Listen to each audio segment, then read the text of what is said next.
Today we're going to draw a picture of the teapot. We'll start by looking at the format that it's in.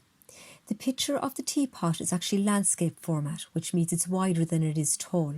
But we're going to draw portrait format, which means it's taller than it is wide, the page that we're using. So to start with, I'm going to put the central axis line in, okay? So we look at the basic shape of the teapot. It's kind of like an egg shape with the handle and a triangular bit. So I'm going to get my central axis line, and I'm actually going to leave a little bit more room on the right than on the left. And this is to make sure I have enough room for the handle of the teapot. Okay, so this line is the central line of the object, not of the page. So there goes the central axis line.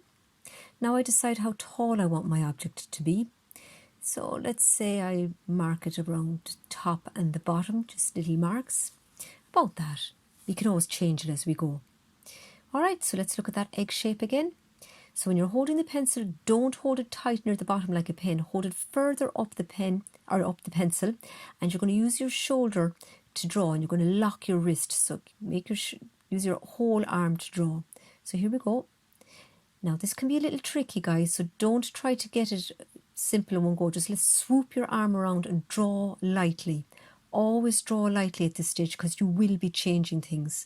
So do you see the way I'm going over the lines a few times and I'm not stopping to rub out every 2 seconds? That would take too long. So I'm just going to lightly put in my egg shape. Now I've decided I made it a little bit too small, so I'm just going to make it a little bit bigger here. And this is why we do draw lightly, because we want to be able to rub out our mistakes.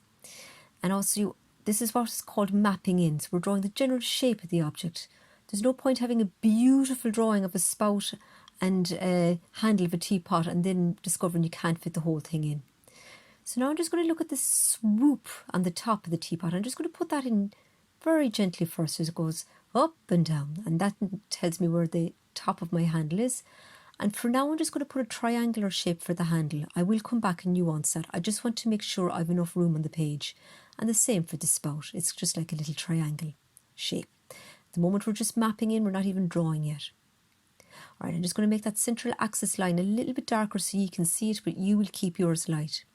And this will help you to judge if the left and the right-hand side of your object is correct. So I'm using my ruler here to judge, or you can judge it by eye. This is very good for man-made geometric objects. So now I'm at the stage where I can just rub out some of those extra lines that are a bit distracting.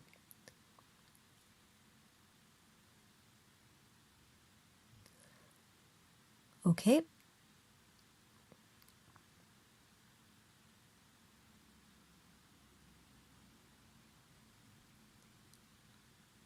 And now I'm going to look and to see where exactly is the handle and the spout in relation to the lid. So what I'm doing there with my rulers, I'm lining it up with the spout and the handle, and I'm checking where that little lid comes, the little triangular part of the lid. So now I'm just going to fill that in. I'm going to use my central axis line to make sure my left and right are correct. And that line has an ever so slight curve in it, an ellipse, ever so slight. We will be talking about ellipse in a further video, but for now when you're drawing your line, just draw it with an ever so slight curve that curves upwards. Okay, just get rid of those extra lines there now.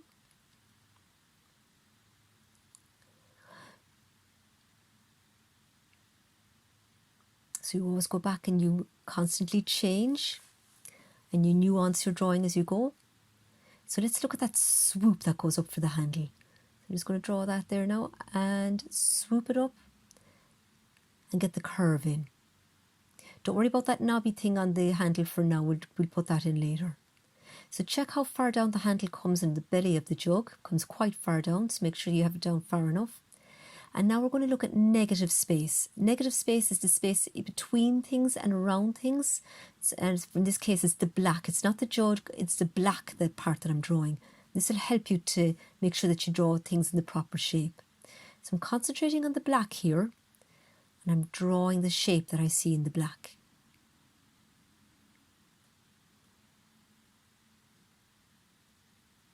I'm just going to check that my handle is the correct height compared to the lid. I may do it a little bit taller, or beg your pardon, a little bit higher.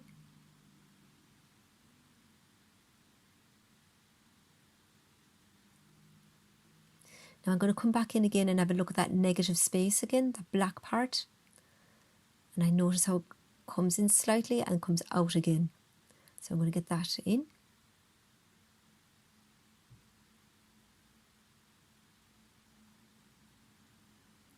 So I've noticed at the bottom of the jug is a little bit fatter and flatter. So I'm just going to fill that in a little bit.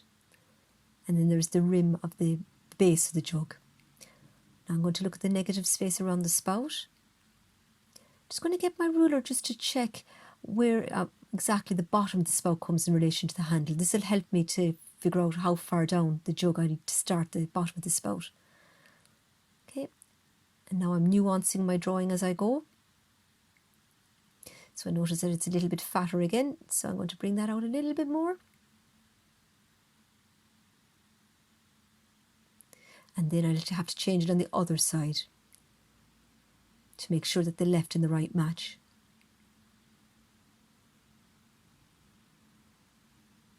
So this means now I'm going to have to change my handle slightly. This is why we draw lightly to start with, and we don't bother with shading and stuff until we've everything mapped in first.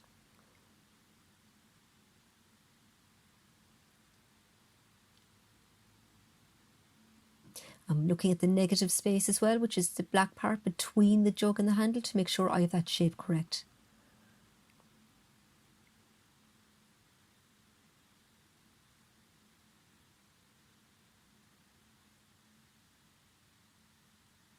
It's these little things that will make your jug unique. What's different about this particular teapot or jug or whatever object you're drawing that makes it different from other teapots? So now I'm just going to put the little base in the bottom. I'm going to check that the left and right are correct. I'm going to use my ruler for this just to double check. So I'm going to see it's about 3.5 centimetres in my particular drawing. Yours will be different. So I'm just going to come out the same amount on the other side. And I'm going to put that line in. Again, it's ever so slightly curved, very gently curved, because it's an ellipse. And the same with the base of the jug. I'll just put a little bit of an ellipse into there. Again, we will be talking about ellipses in a further video, but for now, when you're drawing that line, an ever so slight curve on the line. I'm just going to make the handle a little bit wider. All right, let's go back to that spout. I want to see how far out the spout comes compared to the belly of the jug. So if I was to do a line coming down, I notice the spout of the, not the jug, I beg your pardon, the teapot comes out a little bit further than the belly of the teapot. So I'm just going to do a line, guesstimate it, a little bit further out. And now I know that the peak of the lip of the teapot has to come out to that line. So I'm looking at the negative space to help me figure out the shape of that spout. And I'm just double checking how far up it comes in relation to the handle. So I'm just going to draw a line straight across. So now I know that the spout has to come up to as far as that line that I just drew. And I'm always checking that little swoop of the line between the handle and the spout. And now I'm really looking at the shape. Nearly looks like a flamingo's beak. Making sure I don't hold my pencil too tight. This is a little tough, guys, and don't expect to get this the first go. But draw lightly. I'm drawing a little heavier so you can see the drawing, but you will be drawing lightly. So if you make mistakes, you can rub it out. See, I'm constantly going back and changing things.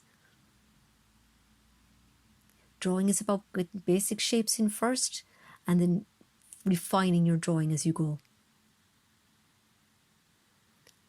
All right. So I'm going to come back and have another look at that negative space. And the changes you make might be only millimetres, but they will make a difference to your drawing. So I'm looking at that lovely swoop in that negative space again.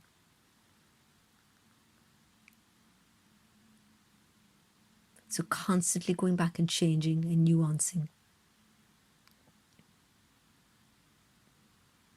You can see how handy the central axis line is for making sure that the left and right side of your drawing is okay. There I'm just mapping in the table. So I'm seeing where exactly the table is in relation to the jug, and I've just mapped that in. Okay, at this stage now, you can start rubbing out some of your guidelines once you're happy with the shape.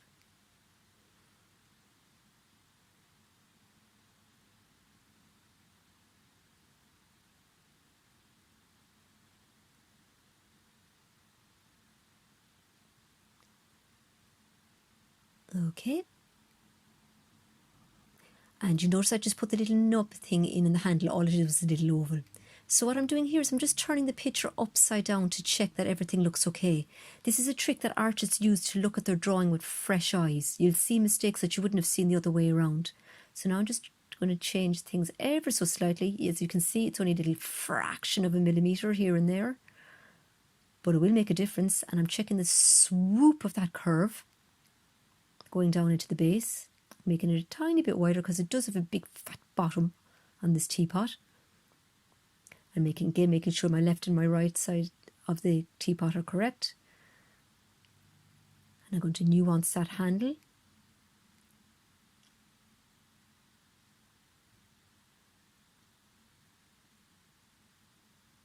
All right, so I can turn the other way around again and double check again. And I'm happy enough with that, I think, for now. Just clean up the last little bits. We might change it a little bit before we shade it in again. Sometimes it's good to walk away from your drawing to come back and look at it with fresh eyes.